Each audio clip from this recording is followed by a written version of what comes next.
How long has it been on paper? For a while. Yeah, for a while. It's been you get antsy, you get anxious to get rolling for practice one at fall camp and everything else. So, and then by design over the course of the summer, you kind of anticipate, okay, what's day one? What's day one look like? So no, it's been on paper now. Now it'll be on film as of 10 a.m. tomorrow. Coach Frost believes that this defense can be really good. So what are you most excited about this group? Yeah, just excited to kind of see in totality kind of where this thing ends up in terms of the 11 guys and the 11 guys behind them that ultimately are going to produce the most snaps for us over the course of the season. And so we got kind of a preview of that in spring, and then there's added pieces, some guys that maybe weren't healthy in spring camp, and a couple guys that we added in that second window. And so we're anxious and excited to get on the field tomorrow and advantage the next 30 some odd days, and also understand it's a tall order, and with a lot of respect for our opponents, and most specifically the Big 12 Conference. And so but it's been a good group to work with, and the guys have done everything we've asked them up to this point, which is a real positive. Coach, how would you evaluate the growth of the defense from the beginning of spring to now, and what can be said about guys jumping into leadership roles, especially with the few returners that you do have coming back? Yeah, and I think one of the things we've learned maybe in the last few years is that you really have to press pause on the complete evaluation of where you're at after 15 days, and it probably never was available to us, but even more so now because there are so much new. You only face one offense on a given day. Now our offense gives us a lot of stuff to handle, and it's a pain in the tail type of deal. But and so to suggest you don't learn anything would be a misnomer. But on the same token, you really got to protect against a big picture evaluation too early over such a small sample size. And you still have run-throughs and walkthroughs and meetings and all that stuff in conjunction with those 15 days in spring. But what you did get a chance to see is some guys that Philip Dunham, that you see obviously at a different place, but kind of proved to be a playmaker. Now the big challenge for him is that going to continue to fall camp and ultimately during the course of the season. But he's one to highlight because of the productivity he had for us in the spring. So big picture though, and it's really important that we take these next 30 days to get a true evaluation before, as much as anything, before we circle those guys as leaders. The opportunity for those guys to be around each other and kind of be in the fray each day is really, really important, and you can't just do that in 15 minutes. With the season looming, Coach Frost talked about the importance of having a sense of urgency but also maintaining patience. How difficult is it to achieve that balance on a day-to-day basis for you guys? It's really difficult. It's difficult from a year in and year out basis, and within what ends up being an 8-month period of time from January through the first week of the season. That's the magic, and I think all of us are better than we were probably 3 years ago or whatever with the transfer portal and all those changes, and probably were guilty of trying to do too much same as. And you kind of look at who your seniors are, your juniors are, and on down. And your seniors are inevitably going to be your leaders, for instance. Well, now some of those seniors haven't even taken a snap at UCF, and so you kind of we have to maybe adjust kind of how we evaluate some of those things. And so the urgency to me is just from a work ethic standpoint on a day in and day out basis. Are we? The order of the day is run to the football, and the order of the day is fighting to get the ball back to the offense. Now we're taking away from that same offense over the course of fall camp, but making sure there's an urgency on a day in and day out basis, but also recognize that you can't be a great defense in a day or 2 days or even a week. And so we got to make sure that over the next I keep saying 30 days, I don't know the exact number, but we got to make sure that the ebbs and flows that come with it, the struggles, we got to take advantage of those. That's another thing that I think all of us as coaches have learned is you're not a unit until you kind of been through it.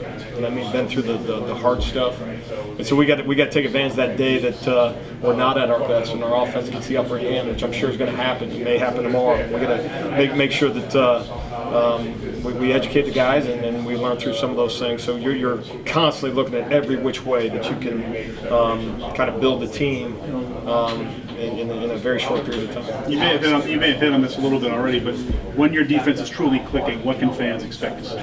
A brand of football that suggests that a novice onlooker can see a speed, a tempo about it, a 11 hats to the football approach. It's cliche in coaching about effort, but effort's the greatest equalizer in sport. The problem is your opponent gets a vote as to whether or not they're going to give same as, less than, or more than. And so, we anticipate playing with a speed that matches the speed that the head football coach, Coach Frost, wants on the offensive side of the ball. And so that's the brand, and a group of guys that are hunting both takeaways and explosive plays on the defensive side of the ball, which typically are negative plays, and a productivity that comes with it. And again, easy to say, but we got 30 days to make sure that's the product. When you look at this team, obviously so many new faces, how do you balance the scale of excitement to see what these guys can prove and maybe nervousness because you haven't seen them what they are actually doing? Yeah, and you got to resist the temptation to say, well, we're not going to know until we play a game, because in some ways it's too late at that point. So you try to put them in scenarios that are as game-like as you possibly can, and highlight the ups and downs. And if there's a period of practice that doesn't go the appropriate way, there's a struggle by a guy individually, and really, what we try to do is as mature as we can be as coaches. There's a frustration that's attached to it, but we try to make them aware of it, okay, and see how they're going to respond in those moments. And so try to create those game-like scenarios. Because you're right, just because you played college football, and in some instances maybe you haven't played at the Power 4 level. Maybe you played at the Power 4 level at not necessarily your role didn't include 30, 40, 50, 80 snaps at the other institution, or even here in your previous snaps at UCF. And so there's a lot of change that's attached to it for each individual guy, where they're coming from in terms of what they've been up until this point. And so just making sure that you put them in as best you can those scenarios before the lights come on. So, with the quarterback position still unsolidified, what role can the defense play keeping something going until that side of the ball gets up to speed? Yeah, try to make them miserable. I mean, to try to make the decision for the coaches on that side of the ball very, very difficult. And my hope from the defensive side of the ball is they're constantly having to respond to the interceptions they throw us and the PBUs that we make. I mean, we got to make sure that we do our part, and it's the same thing offensively as they try to train us. From a physical standpoint, we need them to roll off that football and see which one of our guys is going to man up and stand up and fight back in some of those scenarios. And so it's appropriate for us to do the same thing for those guys. You mentioned Phil by name a little bit ago. What impressed you both about his instincts and his ability to understand what you want out of a position throughout spring camp? Yeah, you mentioned it. I mean, those two things were pretty evident pretty early. Getting hands on footballs and putting himself in a position that he could be a playmaker defensively. To do that, you have to show an understanding of where you need to be when you need to be there, and understanding what's around you as well. And so a guy that knows the system scheme, although there's nothing magical about it, but you just a coordinated movement of 11 guys, but understand where he fit in that and where he can take chances and some of those things. You can see he's an experienced football player. He's played a little bit in his past, and so excited to see his progress this fall. I asked Denafri about the fact that he's got two teammates that are at Virginia Tech now in his room. You have two FAU guys at least in your safeties room. Is there any temptation, or is there any decision to put Jaden Williams together with Dunham to try to accelerate the learning curve? Not necessarily. In fact, we make them sit opposite of each other, so they're not next to each other. Because it's not saying guys, not saying they couldn't sit next to each other and still be productive type of thing. But anyway, no, for all those guys in that room, it's competing and trying to put yourself, your name at the top of the list in terms of being one of the best 11 guys out there. But I'm sure you'd have to ask them. But I think individual conversations that they may have, there's a commonality there. And certainly from a lean on each other standpoint, I'm sure that happens when we're not around. How quickly can you turn to week one? Unfortunately, it's you look at it right now going into camp as a 12-game slate, and you say, okay, what are the things we can show the guys over the course of the next few weeks to put yourself in a position that week 4 of the season, week 5 of the season, week 8 of the season, that you're not installing volume. And so for the bulk of at least the first couple weeks, it'll be with that in mind. Things that we think of a 12-game slate that we're going to have to put on the guys' plate to, allow them to be successful in those moments. So Monday, again, pick the game isn't a full install like we're starting all over. So that's really the major emphasis over the next 2.5 weeks. Most specifically, as we get in that week and a half to 2 weeks before first game, then you start kind of trickling in some of those things. And now you're dealing with new staff, new play callers, and stuff like that. So some years you're able to maybe have a better idea of what's coming. But no, for the foreseeable future, it will be big picture. Kind of 12 games. Coach, I wanted to ask about the D-line and edge group. Among the most returnees coming back for the defense, are you guys leaning on them to anchor the defense? How are you guys viewing them this upcoming season? Yeah, I mean, you look at that group from a stature standpoint, they stand out. I think from a potential standpoint, you certainly see it. Whether it's the athleticism or the physicality, when you see that in the weight room, or you saw them on the practice field, not all guys were available in spring. Some obviously were. And so you feel like you got a little bit of an evaluation up until this point in terms of what that group can be. But in defensive football, if you don't want to be a fragile unit, you need a defensive front that is going to make plays for you. And that's here, that's everywhere. Again, the minute your edge or your interior defensive linemen don't show productivity, become very, very fragile. And that productivity sometimes just comes in terms of disruptive plays. It may not end up being necessarily a productive play for them individually. But no, we anticipate those guys playing a brand of ball that allows for a percentage of snaps offensively that makes it very, very difficult to get that play started. There's so much offenses can do with run pass options and everything else, but a disruptive defensive front can have an impact. And so we got to go do it. It's been some positive evaluation of the guys that we saw go in spring, and then adding some pieces of guys that maybe weren't available. And that's a group that we need to lean on. Good. I'll ask about Philip Dunham. Time will tell. That's probably speaking to pre and post portal world, where now post portal you get such a small window, and I think one of the things I've learned as a coach is making an evaluation too early in that process. You can really kind of put yourself in a bad spot. In that you say we're going to circle this spot and say, all right, they're going to be great. And on the flip side is this is going to be a real struggle for us. The time will tell. We got to get on the grass a little bit more with these guys before. Any young guys standing out?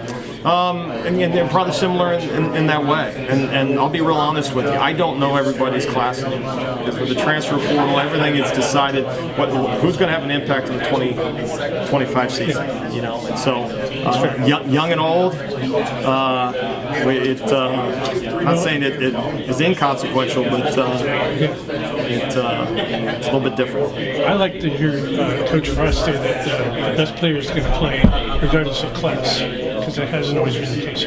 Well, and I think you got to use the NFL model. They don't draft rookies to watch. So it's the same thing for us. We can't bring in young guys to watch. They can watch and then transfer. So what does that do for us? So anyway, it's all based on what's best for the 2025 season.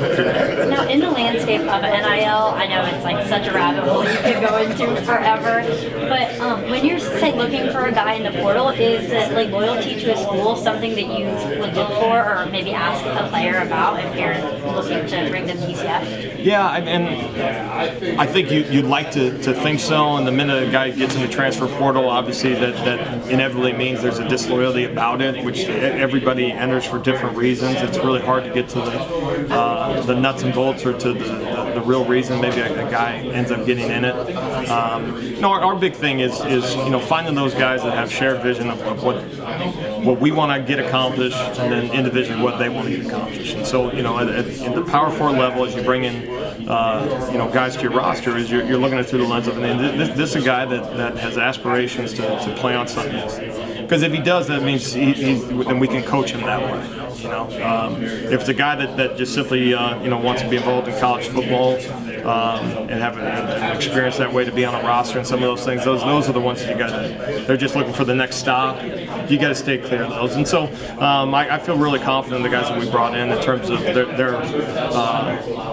their mold, what they're about, and also along those same lines is with respect for the coaches that they came from. You know, what you can't do as a coach in the transfer portal area is somehow insinuate every guy that enters the portal and maybe didn't have great success up to this point is because he had a lousy coach. That's not accurate either. They probably had some good coaching. They're going to bring with them some good habits and maybe some bad habits too. We'll work through that, but no, it's an interesting, very quick process when we bring these guys in, but you try to learn as much as you can. How do you personally approach a player that comes to you with NFL potential? I think the biggest thing for us is being real honest about what attributes it takes to get to that level. So we talk about NFL combine standards is one of the things that we talk to the guys about. And so that ties it into kind of weight room performance, which is something that you got to do, 225, 40-yard dash, vertical jump. Like, if we're not going to work on those things, and obviously that's Coach Duvall in the weight room who does a great job, but making sure there's a real honesty about, okay, what's it take to get to that level. Now, obviously that's speaking like January and February, for instance, and obviously the summer as well. And then there's a spring football aspect and fall camp where now you got to go turn that size, speed, quickness, strength, and toughness into being a quality football player. But we show them a lot of NFL video. We want to show them the model. We try to use calls that we have, the NFL doing it, for instance. And so yeah, we want to be very honest and upfront about what there's a cheat sheet every year, and it's what the numbers are at the combine and the video of those guys in terms of what level of production that they have. And so we don't pretend like you just magically end up there. So we do all those things.